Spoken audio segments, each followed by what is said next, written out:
ജയ്സറാം പുണ്യാത്മാക്കളെ സാദര പ്രണാമം. ഇന്ന് 1201 കർക്കിടകം 22 2026 ഓഗസ്റ്റ് 7-ാം തീയതി വെള്ളിയാഴ്ച. ഇന്ന് ചർച്ച ചെയ്യുന്നത് 580 വരികളാണ്. യുദ്ധകാന്ഡം ആരംഭിക്കുകയാണ്. ഇന്നത്തെ പ്രധാന ഭാഗങ്ങൾ: യുദ്ധകാന്ഡം ആരംഭിക്കുന്നു, തുടർന്ന് ശ്രീരാമാദികളുടെ നിശ്ചയം, ലങ്കാ വിവരണം, യുദ്ധയാത്ര, രാവണാദികളുടെ ആലോചന, രാവണ കുംഭകർണ സംഭാഷണം, രാവണ വിഭീഷണ സംഭാഷണം. ഇത്രയുമാണ് നാം ഇന്ന് ചർച്ച ചെയ്യുന്ന പ്രധാന ഭാഗങ്ങൾ. കഴിഞ്ഞ ദിവസം നമ്മൾ കണ്ടത് സുന്ദരകാന്ഡം സമാപിച്ചു. ഹനുമാൻ സ്വാമി രാമന്റെ കാര്യം നിറവേറ്റിയതിന് ശേഷം വന്ന് ശ്രീരാമനോട് വൃത്താന്തങ്ങളെല്ലാം അറിയിക്കുന്നു. സന്തോഷത്തോടു കൂടിയിട്ട് ഹനുമാൻ സ്വാമിയെ ചേർത്ത് പിടിക്കുന്ന ശ്രീരാമനും ഹനുമാൻ സ്വാമിയും പരസ്പരം ആലിംഗനബദ്ധരായിട്ട് അയോധ്യാരാമനും ആത്മാരാമനും ഒന്നായി തീരുന്നൊരവസ്ഥയാണ് നമ്മൾ കണ്ടത്. തുടർന്ന് ഇന്ന് യുദ്ധകാന്ഡം ആരംഭിക്കുന്നു. ഹരിശ്രീ ഗണപതയെ നമഃ അവിഘ്നമസ്തു. ആരംഭിക്കുന്നത് നാരായണ ഹരേ നാരായണ ഹരേ നാരായണ ഹരേ നാരായണ എന്ന നാരായണ നാമങ്ങൾ ചൊല്ലിക്കൊണ്ടാണ്. രാമകഥാമൃതപാന പൂർണ്ണാനന്ദ സാരാനുഭൂതിക്ക് സാമ്യമില്ലേതുമേ, രാമകഥാമൃതം പാനം ചെയ്യുക എന്നുള്ള ആ പരമാനന്ദത്തോട് തുല്യമായിട്ട് മറ്റൊന്നും ഈ ലോകത്തിലില്ല എന്ന് പറയുകയാണ്. അതുകൊണ്ട് ശേഷമുള്ള ഇനിയുള്ള യുദ്ധകാന്ഡം പാടിക്കേൾപ്പിക്കണമെന്ന് ശാരിക പൈതലിനോട് ആവശ്യപ്പെടുകയാണ്. അത് കേട്ട് കിളിമകൾ ചിത്തം തെളിഞ്ഞ് ശ്രീരാമന്റെ കഥ അഥവാ യുദ്ധകാന്ഡം, യുദ്ധ വിവരങ്ങൾ പറയാൻ ആരംഭിക്കുന്നു. പുഞ്ചിരി പൊഴിച്ചുകൊണ്ട് പാർവതി ദേവിയെ നോക്കിക്കൊണ്ട് പരമശിവൻ രാമായണ കഥ തുടരുന്നു. ശ്രീരാമചന്ദ്രൻ ഹനുമാൻ വന്ന് പറഞ്ഞ കാര്യങ്ങളൊക്കെ കേട്ടിട്ട് മാരുതി വന്ന് പറഞ്ഞത് കേട്ടുള്ളിൽ ആരൂഢം മോതാൽ അരുൾ ചെയ്തിതാതലാൽ. ശ്രീരാമചന്ദ്രൻ ഹനുമാൻ സ്വാമി വന്ന് പറഞ്ഞ കാര്യങ്ങളൊക്കെ കേട്ടിട്ട് സന്തോഷത്തോടു കൂടിയിട്ട് പറയുന്നു, ദേവകളാലും അസാധ്യമായുള്ള ഒന്ന് കേവലം മാരുതി ചെയ്തതോർക്കും വിധവും. ദേവന്മാർക്ക് പോലും ചെയ്യാൻ സാധിക്കാത്ത വീരകർമ്മമാണ് ഹനുമാൻ സ്വാമി ചെയ്തത് എന്നോർക്കുമ്പോൾ ചിത്തെ നിരൂപിക്ക പോലും അശക്യമാം അബ്ദി ശതയോജനായതമശ്രമം. ലംഘിച്ച് രാക്ഷസവീരരെയും കൊന്ന് ലങ്കയും ചുട്ടുപൊട്ടിച്ചതു വിസ്മയം. 100 യോജന വിസ്തൃതിയുള്ള സമുദ്രം ചാടിക്കടന്ന് ലങ്കയിലെത്തി വീരന്മാരായിട്ടുള്ള രാക്ഷസന്മാരെ വധിക്കുകയും ലങ്കാപുരിയെ ദഹിപ്പിക്കുകയും ചെയ്ത ഈ ഒരു വീരകർമ്മം ദേവന്മാർക്ക് പോലും ചെയ്യാൻ സാധിക്കുന്നതല്ല എന്ന കാര്യത്തിൽ സംശയമില്ല. എനിക്കത് മനസ്സിൽ പോലും ചിന്തിക്കാൻ സാധിക്കുന്നില്ല. അത്രയ്ക്കും ശ്രേഷ്ഠമായിട്ടുള്ള കർമ്മമാണ് മാരുതി ചെയ്തത്. അപ്രകാരം മാരുതി സീതയെ കണ്ടെത്തിയിട്ട് വന്നു എന്നുള്ളത് കൊണ്ട് ഇത്തരത്തിലുള്ള നല്ല ഭൃത്യന്മാരെ കിട്ടാൻ പോലും വളരെ വളരെ പ്രയാസമാണ് എന്നെല്ലാം പറഞ്ഞുകൊണ്ട് ശ്രീരാമൻ സുഗ്രീവനെയും അതുപോലെ ഹനുമാൻ സ്വാമിയെയും ലക്ഷ്മണനെയും ഒക്കെ സംരക്ഷിച്ചു എന്നുകൂടി പറയുന്നു. അപ്രകാരം ഹനുമാൻ സ്വാമിയെ ഇവിടെ വിശദമായിട്ട് ശ്രീരാമൻ സന്തോഷത്തോടു കൂടിയിട്ട് പ്രകീർത്തിക്കുന്നു. അതിനുശേഷം ദുഃഖത്തോടു കൂടിയിട്ട് ശ്രീരാമൻ പറയുകയാണ്, നക്രമകര ചക്രാദി പരിപൂർണമുഗ്രമായുള്ള സമുദ്രം കടന്നുപോയി രാവണനെ പടയോടും ഒടുക്കി ഞാൻ ദേവിയെ എന്നു കാണുന്നിതു ദൈവമേ. ഇത്രയെല്ലാം പറഞ്ഞെങ്കിലും ശ്രീരാമൻ കേവലം മാനുഷിക തലത്തിലേക്ക് വീണ്ടും ചിന്തിച്ചുകൊണ്ട് പറയുന്നു, ഈ ഭയങ്കരമായിട്ടുള്ള ഈ കടൽ, അതായത് ഭയങ്കരമായിട്ടുള്ള കടൽ എന്ന് പറയാനുള്ള കാരണം 100 യോജന വിസ്തൃതിയുള്ള ഈ സമുദ്രമാണ്. അതിൽ വിവിധങ്ങളായിട്ടുള്ള ജന്തുജാലങ്ങളുണ്ട്. അതിനെല്ലാം മറികടന്നുകൊണ്ട് എപ്രകാരമാണ് ഈ സമുദ്രത്തെ മറികടന്ന് രാവണനെ പടയോടുകൂടി ചെന്ന് വധിച്ച് എപ്പോഴാണ് ഇനി ദേവിയെ കാണുവാൻ സാധിക്കുക എന്ന് ചിന്തിച്ചുകൊണ്ട് ശ്രീരാമൻ ദുഃഖിക്കുന്നു. അത് കേട്ട് സുഗ്രീവൻ പറയുന്നു, ലംഘനം ചെയ്ത് സമുദ്രത്തെയും ഭത ലങ്കയും ഭസ്മീകരിച്ച വിളംബിതം രാവണൻ തന്നെ സകുലം കൊല ചെയ്ത് ദേവിയെയും കൊണ്ട് പോരുന്നതുണ്ട് ഞാൻ. ചിന്തയുണ്ടാകരുതേതുമേ മാനസേ ചിന്തയാകുന്നത് കാര്യവിനാശിനി. സുഗ്രീവൻ പറയുന്നു, അല്ലയോ ഭഗവാനെ, അങ്ങ് ഇത്തരത്തിൽ ചിന്തിച്ച് ദുഃഖിക്കരുത്. ഈ സമുദ്രത്തെ ലംഘനം ചെയ്ത് ലങ്കയെ ഭസ്മീകരിച്ച് രാവണനെ കുലത്തോടുകൂടി വധിച്ച് ദേവിയെ ഞാൻ തീർച്ചയായിട്ടും കൊണ്ടുവരും. അങ്ങ് ഇപ്രകാരം ചിന്തിക്കരുത്. ചിന്തയാകുന്നത് കാര്യവിനാശിനി. അത് നമ്മൾ ചിന്തിക്കേണ്ടുന്ന ഒരു വിഷയമാണ്. കാര്യത്തിന് തടസ്സമുണ്ടാകുന്നത് ചിന്തയാണ്. നമ്മുടെ മനസ്സിലുണ്ടാകുന്ന ചിന്തകളാണ് നമ്മെ ഭരിക്കുന്നത് എങ്കിൽ, ആ ചിന്തകൾ നല്ലതല്ല എങ്കിൽ തീർച്ചയായിട്ടും നമുക്ക് നമ്മുടെ കാര്യങ്ങൾക്ക് തടസ്സമായിട്ടത് മാറുമെന്നുള്ള ഒരു തത്വവിചാരം ഇവിടെ സുഗ്രീവൻ ശ്രീരാമനോട് പറയുന്നു. എന്നിട്ട് പറയുകയാണ്, ശൂരരിക്കാണായ വാനര സഞ്ചയം. അല്ലയോ ഭഗവാനെ, അങ്ങ് ഈ വാനര സഞ്ചയത്തെ ഒന്ന് നോക്കിയാലും അവർ വന്നിയിൽ ചാടണമെന്ന് ചൊല്ലിയിടുകയും പിന്നെ എന്ന് പറയില്ല. അഗ്നിയിൽ ചാടാൻ പറഞ്ഞാൽ പിന്നെ ആകട്ടെ എന്ന് പറയില്ല. മാത്രമല്ല, വിഷം കഴിക്കണമെന്ന് പറഞ്ഞാലും ഏതേത് കർമ്മങ്ങൾ ചെയ്യണമെന്ന് പറഞ്ഞാലും അവർ അത് പിന്നീടത്തേക്ക് വെക്കുകയില്ല. തീർച്ചയായിട്ടും അപ്പോൾ ചെയ്യാൻ വേണ്ടിയിട്ടുള്ള അത്രത്തോളം സേവന മനോഭാവമുള്ള ആളുകളാണ്. അതുകൊണ്ട് അവരെ കൊണ്ട് നമുക്ക് തീർച്ചയായിട്ടും ഈ ദൗത്യം നിറവേറ്റാൻ വേണ്ടി തന്നെ സാധിക്കും എന്ന് പറയുന്നു. നാം ലങ്കയിൽ ചെന്ന് എത്തിച്ചേർന്നാൽ, ലങ്കയിൽ ചെന്നു നാം പൊക്കി തന്നാകിലോ ലങ്കേശനും മരിച്ചാൻ. ലങ്കയിൽ എത്തി എന്ന് നമ്മൾ ഉറപ്പിച്ചാൽ തീർച്ചയായിട്ടും ലങ്കേശൻ മരിച്ചു എന്ന് തന്നെ കൂട്ടിക്കൊള്ളുക. അസ്ത്രേണ ശോഷണം ചെയ്യുക ജലധിയെ സത്വരം സേതു ബന്ധിക്കലുമാം. നമുക്ക് ഈ ജലധി മറികടക്കുന്നതിന് വേണ്ടിയിട്ട് നല്ലൊരു സേതു ബന്ധിക്കണം, ഒരു പാലം നിർമ്മിക്കേണ്ടതുണ്ട്. അല്ലെങ്കിൽ അമ്പ് കൊണ്ട് സമുദ്രത്തിൽ നമുക്ക് പറ്റിക്കാം. വല്ല കണക്കിലും ഉണ്ടാവും ജയം. അപ്രകാരം നമുക്ക് ഏതു വിധേനയും ജയമുണ്ടാവുക തന്നെ ചെയ്യും. നല്ല നിമിത്തങ്ങൾ കാണുക. അങ്ങ് നല്ല നിമിത്തങ്ങൾ കണ്ടാലും കാകുത്സനം തൽക്ഷണേ മുമ്പിലമ്മാറ് തൊഴു നിൽക്കും വായു സംഭവനോട് ചോദിച്ചരുളിനാൻ. അപ്രകാരം സുഗ്രീവന്റെ സ്നേഹവാക്കുകളും ആശ്വാസവാക്കുകളും ഒക്കെ കേട്ടിട്ട് സമാധാന ചിത്തനായ ഭഗവാൻ ഹനുമാനോട് ചോദിക്കുകയാണ്, ലങ്കാപുരത്തിങ്കലുള്ള വൃത്താന്തങ്ങൾ ശങ്കാവിഹീനമോ എന്നോട് അറിയിക്ക നീ. ലങ്കാപുരത്തിങ്കലുള്ള വൃത്താന്തങ്ങൾ ശങ്കാവിഹീനം എന്നോട് അറിയിക്ക നീ. ലങ്കയിലെ വിശേഷങ്ങളൊക്കെ എന്നോട് നീ പറഞ്ഞാലും കോട്ട, മതിൽ, കിടങ് എന്നിവയൊക്കവേ കാട്ടിത്തരുക വേണം വചസാ ഭവാൻ. കോട്ടയും മതിലും കിടങ്ങും അപ്രകാരം ലങ്കയിലെ വിശേഷങ്ങളൊക്കെ വാക്കുകൊണ്ട് പറഞ്ഞുകൊണ്ട് എനിക്ക് കേൾപ്പിച്ചു തരണം, അഥവാ എനിക്ക് കാട്ടിത്തരണം, വാക്കിലൂടെ എനിക്ക് പറഞ്ഞു തരണം എന്ന് പറയുന്നു. അത് കാണുന്ന രീതിയിൽ തന്നെ വർണ്ണിക്കണമെന്ന് ശ്രീരാമൻ ആവശ്യപ്പെടുന്നു. അതിനനുസരിച്ച് ഹനുമാൻ സ്വാമി പറഞ്ഞു തുടങ്ങിയാണ്, സമുദ്രമധ്യത്തിൽ വളരെ ഉയർന്നു നിൽക്കുന്ന ത്രികൂടപർവ്വതത്തിന്റെ മുകളിലാണ് ലങ്കാപട്ടണം. കണ്ടാൽ ഒരു സ്വർണ്ണ വിമാനം പോലെ തോന്നിക്കുന്ന രീതിയിലുള്ള മനോഹരമായിട്ടുള്ള പ്രദേശമാണ് ലങ്ക. 700 യോജന അതിന് വിസ്താരമുണ്ട്. ചുറ്റും സ്വർണ്ണ മതിൽ കൊണ്ട് കെട്ടി ഉറപ്പിച്ചിട്ടുണ്ട്. 4 ദിക്കിലും 7 നിലയുള്ള ഗോപുരങ്ങളുണ്ട്.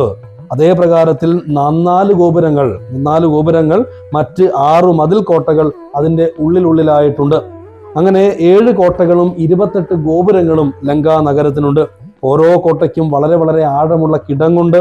ആവശ്യമുള്ളപ്പോൾ മാത്രം ഉപയോഗിക്കാൻ പാകത്തിനുള്ള യന്ത്രപാലങ്ങൾ അതിന് പണിത് വെച്ചിട്ടുണ്ട്. അതുകൊണ്ട് തന്നെ അങ്ങോട്ട് കടന്നു ചെല്ലാൻ വളരെ വളരെ പ്രയാസമാണ്. എല്ലാ ഗോപുരങ്ങളിലും ആവട്ടെ നിരവധി കാവൽക്കാരുണ്ട്. കിഴക്കേ ഗോപുരത്തിന്റെ വാതിൽക്കൽ കാവൽക്കാരായിട്ട് 10,000 രാക്ഷസന്മാരുണ്ട്. തെക്ക് ഭാഗത്ത് അതിൻ്റെ 10 ഇരട്ടിയുണ്ട്. 16 ഭാഗത്ത് അതിൻ്റെ 10 ഇരട്ടിയുണ്ട്. വടക്ക് പടിഞ്ഞാറുള്ളതിൻ്റെ 10 ഇരട്ടിയുണ്ട്. എന്നാൽ വടക്ക് ഗോപുരമാണ് പ്രധാന ഗോപുരം. ആകെ ചുറ്റുമുള്ളതിൻ്റെ പകുതി ആളുകൾ മധ്യഭാഗം രക്ഷിക്കാനുണ്ട്. അത്രയും പേർ തന്നെ അന്തപുരം കാക്കുന്നതിനുണ്ട്. അതിൻ്റെ ഇരട്ടി ആളുകൾ മന്ത്രശാലയിലെ കാവൽക്കാരുണ്ട്. അപ്രകാരം ലങ്കയിലെ വിവിധ അലങ്കാരങ്ങളെ കുറിച്ച് വർണ്ണിക്കുവാൻ അനന്തന് പോലും സാധിക്കുകയില്ല. അത്രയും മനോഹരമായിട്ടുള്ള ഇടങ്ങളാണ് ലങ്കയിൽ മുഴുവനുള്ളത്. സ്വർണം കൊണ്ട് നിർമ്മിച്ചിരിക്കുന്ന ഊട്ടുപുര, നാടകശാല, നടപ്പന്തൽ, കുളിപ്പുര, മദ്യശാല തുടങ്ങിയിട്ടുള്ളവ പോലും സ്വർണം കൊണ്ട് നിർമ്മിച്ചിരിക്കുന്നു. അത്രയും ശ്രേഷ്ഠമായിട്ടുള്ള ഒരു നഗരമാണ് ലങ്കാനഗരം. അപ്രകാരം ദേവി എവിടെയാണ് ഇരിക്കുന്നത് എന്ന് അന്വേഷിച്ചിട്ട് ഈ സ്വർണ്ണമയമായിരിക്കുന്ന എല്ലാ മന്ദിരങ്ങളിലും ഞാൻ അന്വേഷിച്ച് നടന്നു. അവിടെ എവിടെയും ദേവിയെ കാണാൻ സാധിച്ചില്ല. അപ്രകാരം വിഷമിച്ചപ്പോൾ എൻ്റെ പിതാവായ ആ വായുദേവന്റെ നിയോഗമനുസരിച്ച് ഞാൻ ഉദ്യാനത്തിലേക്ക് ചെന്നു. അവിടെ ദേവിയെ കണ്ട് കൈകൂപ്പുകയാണ് ഉണ്ടായത്. എന്നിട്ട് അങ്കുലീയം കൊടുത്താശു ചൂടാരത്നം ഇങ്ങു വാങ്ങിക്കൊണ്ട് അടയാളവാക്യവും കേട്ട് വിടവഴങ്ങിച്ചു പുറപ്പെട്ടു. അപ്രകാരം ഞാൻ ദേവിയെ കണ്ട് അങ്കുലീയം കൊടുത്തു. ദേവിയുടെ കയ്യിൽ നിന്ന് ചൂടാരത്നം ഇങ്ങോട്ട് വാങ്ങി ദേവിയുടെ വാക്കിൽ നിന്ന് അടയാളവാക്യം മനസ്സിലാക്കി. എന്നിട്ട് ദേവിയെ നമസ്കരിച്ച് ഞാൻ പുറപ്പെട്ടു. കാട്ടിയേൻ പിന്നെ കുറഞ്ഞോർ അവിവേകം ആരാമമെല്ലാം തകർത്തു. ഇന്ന് ഞാൻ ചെറിയൊരു അവിവേകം കാണിച്ചു. ആ ആരാമം ഉദ്യാനമെല്ലാം തകർത്തു. അത് കാക്കുന്ന വീരരെയൊക്കെ ക്ഷണേന കൊന്നിയിടനൻ. അത് കാക്കുന്ന ആ ഉദ്യാനം കാക്കുന്ന ഉദ്യാനപാലകരെയൊക്കെ ഞാൻ വധിച്ചു. അക്ഷകുമാരൻ അവനെയും ഞാൻ കൊന്നു. രാവണന്റെ ബാലകനായിട്ടുള്ള അക്ഷകുമാരനെയും ഞാൻ വധിച്ചു. മന്നവ, ലങ്കാപുരത്തിങ്കലുള്ളതിൽ 4 സൈന്യമൊടുക്കി. ലങ്കാപുരത്തിൽ നേരത്തെ പറഞ്ഞതുപോലെ ലക്ഷക്കണക്കിന് സൈന്യമുണ്ട്. പക്ഷേ അതിൻ്റെ 4/1 സൈന്യത്തെ ഞാൻ വേഗത്തിൽ തന്നെ ഇല്ലാതാക്കിയിട്ടുണ്ട്. അവരെയൊക്കെ വധിച്ചിട്ടുണ്ട്. കാലേ ദശമുഖനെ കണ്ടു ചൊല്ലിയേൻ നല്ലതെല്ലാം. അതിനുശേഷം രാവണന്റെ സഭയിലേക്ക് ഞാൻ ചെന്നു. എന്നിട്ട് നല്ലതെല്ലാം പറഞ്ഞു കൊടുത്തു. എല്ലാ കാര്യങ്ങളും നല്ലത് എന്തൊക്കെയാണോ രാവണൻ ചെയ്യേണ്ടത് എന്നുള്ള തത്വവിചാരം ഞാൻ പറഞ്ഞു കൊടുത്തു. പിന്നെ രാവണൻ കോപേന ചൊല്ലിനാൻ തന്നുടെ ഭൃത്യരോട്. ആ സമയത്ത് രാവണൻ തന്റെ ഭൃത്യരോട് പറഞ്ഞു, കൊല്ലുക വൈകാതിവനെ, ഇവനെ കൊല്ലണമെന്ന് പറഞ്ഞു. ആ സമയത്ത് വിഭീഷണൻ ചൊല്ലിനാൻ. അപ്പോഴാണ് വിഭീഷണൻ പറയുന്നത്, അഗ്രജനോട് പറയുകയാണ്, കൊല്ലുമാറില്ല ദൂതന്മാരെ ആരുമേ, ചൊല്ലുള്ള രാജധർമ്മങ്ങൾ അറിഞ്ഞവർ കൊല്ലാതയക്ക അടയാളപ്പെടുത്തൂ. രാജധർമ്മം അറിയുന്ന ആളുകൾ ദൂതന്മാരെ കൊല്ലാറില്ല, അതുകൊണ്ട് നീ ഇവന് ഒരടയാളം വരുത്തി കൊടുത്താൽ മതി എന്ന് വിഭീഷണൻ പറഞ്ഞു. അത് കേട്ടിട്ട് ദശരഥൻ വാലിന് അഗ്നി കൊളുത്താൻ വേണ്ടി പറയുകയാണ്. അത് കേട്ട് തുണികൾ കൊണ്ട്, വസ്ത്രങ്ങൾ കൊണ്ട് എൻ്റെ വാലിന് ചുറ്റുകയും ആ വാലിന് അഗ്നി കൊളുത്തുകയും ചെയ്തു. അത് കണ്ടിട്ട് ആ അഗ്നി കൊണ്ട് ഞാൻ 700 യോജനയുള്ള ലങ്കാപുരം വട്ടത്തിൽ ചുട്ട് നശിപ്പിച്ചു രാഘവ രാമ എന്ന് പറയുന്നു. ലങ്കയിലുള്ള പടയിൽ 4 ഞാൻ ഒടുക്കിയിട്ടുണ്ട്. അങ്ങയുടെ അനുഗ്രഹം കൊണ്ട്, തൊൽപ്രസാദത്തിനാൽ അങ്ങയുടെ അനുഗ്രഹം കൊണ്ട് ലങ്കാരാജ്യത്തെ പടയുടെ 4 ഞാൻ നശിപ്പിച്ചിട്ടുണ്ട്. ഒന്നുകൊണ്ടും ഇനി കാലവിളംബനം നന്നല്ല, പോക പുറപ്പെടുകാശു നാം യുദ്ധസന്നദ്ധരായ ബദ്ധരോഷം മഹാപ്രസ്ഥാനമാശു കുരു വിക്രമം. എത്രയും പെട്ടെന്ന് രാവണനെ വധിക്കാൻ വേണ്ടിയിട്ട്, സീതയെ സ്വീകരിക്കാൻ വേണ്ടിയിട്ട് നാം യുദ്ധത്തിന് പോകേണ്ടതായിട്ടുണ്ട്, കാലമിനി കളയേണ്ടതില്ല എന്ന് ഹനുമാൻ സ്വാമി പറയുന്നു. ഇപ്രകാരം അഞ്ജനാനന്ദനൻ വാക്കുകൾ കേട്ട്, ഹനുമാൻ സ്വാമിയുടെ വാക്കുകൾ കേട്ടിട്ട് സുഗ്രീവനോട് പറയുകയാണ്, ശ്രീരാമചന്ദ്രൻ സുഗ്രീവനോട് പറയുകയാണ്, അല്ലയോ സുഹൃത്തെ, ഇപ്പോൾ വിജയമുഹൂർത്തകാലം, ഇപ്പോൾ വിജയമുഹൂർത്തമാണ്, വിജയിക്കാനുള്ള മുഹൂർത്തമാണ് ഈ സമയം. പടയ്ക്കുൽപ്പന്നമോദം പുറപ്പെടുകയവരും. ഇപ്പോൾ എല്ലാവരും മുഹൂർത്തം നല്ലതായതുകൊണ്ട്, ശുഭമുഹൂർത്തമായതുകൊണ്ട് ഇപ്പോൾ തന്നെ യുദ്ധത്തിന് പുറപ്പെടണം. നക്ഷത്രം ഇപ്പോൾ ഉത്തരമാണ്, അതുകൊണ്ട് തീർച്ചയായിട്ടും നമുക്ക് വിജയം ഉണ്ടാവുക തന്നെ ചെയ്യും. അതുകൊണ്ട് തീർച്ചയായിട്ടും നമ്മൾ പോകണം. മാത്രമല്ല, ദക്ഷിണ നേത്ര സ്ഫുരണവുമുണ്ടുമേ, ലക്ഷണമെല്ലാം നമുക്ക് ജയപ്രദം. ഇപ്പോൾ ശുഭസൂചകമായിട്ട് എൻ്റെ വലത്തു കണ്ണ് തുടിക്കുന്നുണ്ട്. അതുകൊണ്ട് ഉത്തരം നക്ഷത്രമാണ്, ശുഭമുഹൂർത്തമാണ്. അതുകൊണ്ട് തീർച്ചയായിട്ടും നമ്മൾ ഇപ്പോൾ തന്നെ യുദ്ധത്തിന് പുറപ്പെടുകേണ്ടതുണ്ട്. സൈന്യമെല്ലാം പരിപാലിച്ചു കൊള്ളുക, സൈന്യമെല്ലാം വേഗം തയ്യാറാക്കുക. സേനാപതിയായിട്ട് നീലൻ സർവ്വസൈന്യാധിപനായിട്ട് നിൽക്കുക. ഈ പടയുടെ, രാവണനെ വധിക്കാൻ പോകുന്ന ശ്രീരാമ സൈന്യത്തിന്റെ അഥവാ സുഗ്രീവ സൈന്യത്തിന്റെ സർവ്വസൈന്യാധിപൻ ആയിട്ട് നീലൻ മുമ്പിലുണ്ടാവണം. മുന്നിലും പിന്നിലും നടുവിലും ഇരുപാർശ്വങ്ങളിലുമുള്ള സൈന്യങ്ങളെ രംഭൻ, പ്രമാദി തുടങ്ങിയ ഉപനായകന്മാർ സംരക്ഷിക്കട്ടെ. രംഭപ്രമാദി പ്രമുഖരായുള്ളവർ. പിന്നീടോ, മുമ്പിൽ ഞാൻ ഹനുമാന്റെ ചുമലിൽ, മുൻപിൽ ഞാൻ മാരുതി കണ്ടവുമേറി, മൽ പിൻപേ സുമിത്രാത്മജൻ അങ്കദോപരി. ഏറ്റവും മുമ്പിൽ ഞാൻ ഹനുമാന്റെ ചുമലിൽ കയറിയിട്ട് യാത്ര ചെയ്യും. ലക്ഷ്മണൻ അങ്കദന്റെ ചുമലിലും കയറി മുമ്പിലും പിമ്പിലുമായിട്ട്, ഈ സൈന്യത്തിന്റെ മുമ്പിലും പിമ്പിലുമായിട്ട് യാത്ര ചെയ്യുന്നതാണ്. സുഗ്രീവൻ എന്നെ പിരിയാതെ അടുത്തു തന്നെ ഉണ്ടായിരിക്കണം. സുഗ്രീവൻ എന്നെ പിരിയാതെ അരികെ നിർഗമിച്ചിടുക. മറ്റുള്ള വാനരെല്ലാവരും തന്നെ യുദ്ധത്തിന് വേണ്ടി തയ്യാറാവുക. ഇപ്രകാരം ആ സേനാനായകന്മാരാൽ നയിക്കപ്പെട്ട് വാനര സൈന്യം ഉടൻ തന്നെ പുറപ്പെടുവാൻ വേണ്ടിയിട്ട് ആജ്ഞ നൽകുവാൻ വേണ്ടി തയ്യാറായി. ആർക്കും യാതൊരുവിധ ബുദ്ധിമുട്ടുകളും ഉണ്ടാകാതിരിക്കാൻ പ്രത്യേകം ശ്രദ്ധിക്കണമെന്ന് ശ്രീരാമൻ എടുത്തു പറയുന്നുണ്ട്. ആർക്കും ബുദ്ധിമുട്ടുണ്ടാവരുത് എന്ന് തീർച്ചയായിട്ടും പറയുന്നു. ആടലുണ്ടാകരുത് ആർക്കും വഴിക്കടോ, പോകുന്ന വഴിയിൽ ആർക്കും തന്നെ യാതൊരു ബുദ്ധിമുട്ടും ഉണ്ടാകാതിരിക്കാൻ എല്ലാവരും പരസ്പരം ശ്രദ്ധിക്കണമെന്ന് കൂടി ശ്രീരാമൻ കൽപ്പിക്കുന്നു. ഇപ്രകാരം കൽപ്പിച്ച് രാമലക്ഷ്മണന്മാർ നക്ഷത്രങ്ങളാൽ ചുറ്റപ്പെട്ട സൂര്യചന്ദ്രന്മാരെ പോലെ ആകാശത്തിൽ കാണപ്പെടുന്നത് പോലെ സൈന്യ മധ്യത്തിൽ അവർ ശോഭിക്കുകയാണ്. ആർത്തു വിളിച്ചു കളിച്ചു പുളച്ചു ലോകാർത്തി തീർത്തിയിടുവാൻ മർക്കട സഞ്ചയം. വാനര സൈന്യത്തിന്റെ ആ യുദ്ധയാത്ര കോലാഹലം വളരെ വിസ്മയമായി തീർന്നു. അവർ ആർത്ത് വിളിച്ച് കളിച്ച് ചിരിച്ച് പുളച്ച് ലങ്കയെ ലക്ഷ്യമാക്കിക്കൊണ്ട് വലിയൊരു ദൗത്യം നിറവേറ്റുവാൻ വേണ്ടിയിട്ട് ആർത്തുല്ലസിച്ചുകൊണ്ട് യാത്ര പുറപ്പെടുകയാണ്. വൃക്ഷങ്ങളിൽ ചാടിക്കയറി കായ്കനികൾ പറിച്ച് വീണ്ടും സൈന്യനിരയിൽ ചേർന്ന് ആ സൈന്യനിരയിൽ കൂടെ പോകുന്ന സമയത്ത് തന്നെ വൃക്ഷങ്ങളിലേക്ക് ചാടിക്കയറി അതിൽ നിന്ന് കായ്കനികൾ പറിച്ച് അത് ഭക്ഷിച്ച് വീണ്ടും സൈന്യത്തിന്റെ കൂടെ ചേർന്ന് അപ്രകാരത്തിൽ വലിയൊരു ദൗത്യം നിറവേറ്റുവാൻ വേണ്ടിയിട്ട്, മാത്രമല്ല ശ്രീരാമന്റെ കൂടെ യുദ്ധത്തിന് വേണ്ടി പുറപ്പെടുന്നു എന്നുള്ള ആ സന്തോഷത്തോടു കൂടിയിട്ട് അവർ ആ വാനര സൈന്യം അപ്രകാരത്തിൽ മഹേന്ദ്ര പർവ്വതത്തിന്റെ അരികിലെത്തി.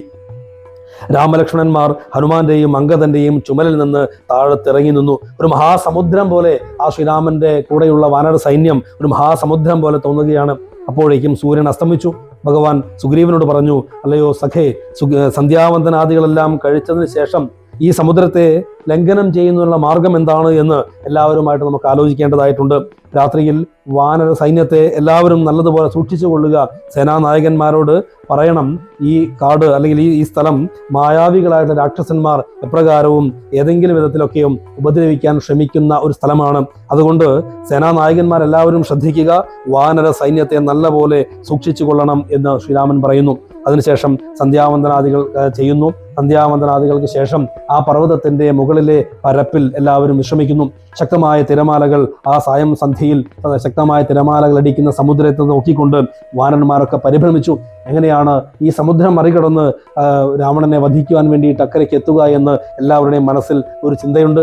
അവർ ആ പർവ്വതത്തിന് മുകളിൽ ഇരുന്നു കൊണ്ട് താഴെ വീശിയടിക്കുന്ന തിരമാലകളെ നോക്കിക്കൊണ്ട് ആ രാത്രിയുടെ യാമത്തിൽ തിരമാലകളെ എണ്ണിക്കൊണ്ട് എങ്ങനെയാണ് മറികടന്ന് ഈ സമുദ്രത്തെ മറികടന്ന് പോവുക എന്ന് ദുഃഖിച്ചുകൊണ്ടിരിക്കുകയാണ്.